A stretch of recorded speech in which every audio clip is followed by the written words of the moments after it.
Hey, what's going on, everybody? Welcome back to the channel. I'm your host, Brandon Adam, and I'm going to be doing product reviews on the DJI Pocket 4K.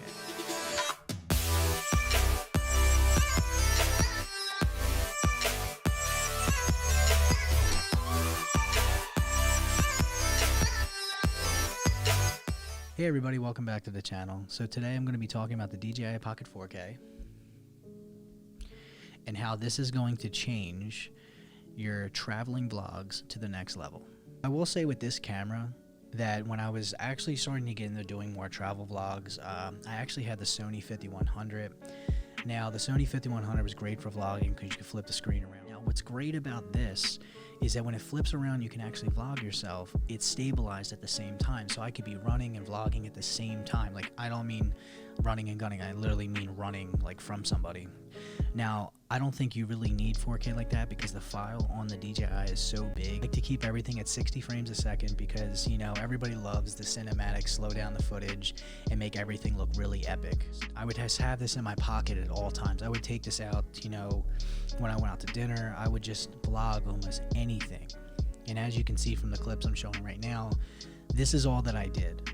So the fact that it has the ability to do slow motion and it can actually come out as slow motion, so you can either set it to 4K at 60 frames a second and you can slow it down in post, or you can actually just do it within the camera and put it in the slow motion mode. So when it comes down to it, you know, I really just wanted a reliable camera that was stabilized that could fit in my pocket. I will be doing another review, which is going to be the comparison between the GoPro Hero 8 Black and, you know, the DJI Pocket 4K. So when I did a side-by-side comparison of the GoPro Hero 8 with the DJI, it wasn't that far off, but the benefit of it was I get this pocket-sized camera in this little tiny case that I could put into my pocket, my backpack, anything I had, and I had a stabilizer with 4K camera, and then also it could hold 128 gigabytes. There's pros and cons to everything, but for me, the running gun was the DJI Pocket 4K because, I have to mention this earlier, this does do time lapses, it does do slow motion, you can bring it to 24 frames a second,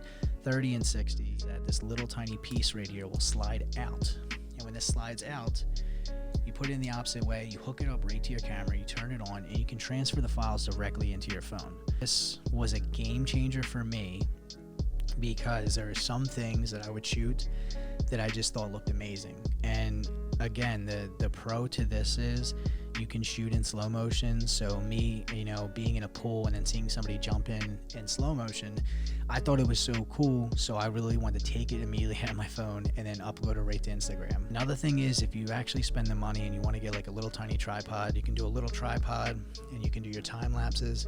Time lapses come out amazing. So another thing I invested my money into is I bought a little tiny tripod off Amazon. I think it was under $50, and it literally sits inside the tripod, and when it sits inside the tripod, the connection down below actually hooks up to it. You can put an external battery, so if you're doing an extremely long time lapse, you don't have to worry about the battery dying out. The battery lasts a very long time. Now with the GoPro camera, I had to actually buy 2 extra batteries for the GoPro camera. I kind of saw that the batteries were dying out a lot quicker. The whole thing with me is its reliability, stability, and then also the size of it. So, you know, everyone always says size matters. Well, it does in this instance, but it's the smallest actually works. So the size of this camera, the fact that it has amazing stability, the fact that it can shoot in 4K, it can do time lapses, it can do slow motion, and also you can take this out to actually place it into your phone so you can download files immediately. It's just a game changer in my opinion. Now the DJI Pocket 4K, when I bought it, was placed at $350. I think it might be placed around $330 or $350 still, depending if you're in the United States or UK. I actually wasn't going to buy it because I was like, why am I going to spend $350 on this tiny camera? So my go-to camera now when it comes to shooting, doing video, is the Sony a7 III. Now the Sony a7 III is just by far the most amazing camera I've ever used, hands down. But again, it's not an action camera, it's not a pocket-sized camera like the DJI Pocket 4K. So on any given day, this is going into my backpack when I'm going on a trip, when I'm going out. This goes in my lunch bag. I mean, it goes everywhere with me. Now, if you're like me and you're running and gunning and traveling everywhere, and you actually want to vlog it to, you know, people on YouTube, on Instagram, whatever your purposes really are, I believe that the DJI Pocket 4K overweighs the GoPro Hero 8, in my opinion. Now, if you want to upgrade your vlogging skills and you want to get better video and audio, I would honestly suggest the Sony 6500, or I would suggest the Sony 6400 or the RX100. Now, the new RX100 actually has a flip-up screen and also has a 200mm zoom on it. That would be your best bet for vlogging, and I believe that the audio is somewhat the same. Now, I love the Sony 6500 because, you know, that was the first camera I really did any type of photography with. Now, with comparison with the DJI Pocket 4K, I do have the GoPro Hero Black 8. So this is the GoPro Hero Black 8. This is on a claw C-mount, I believe.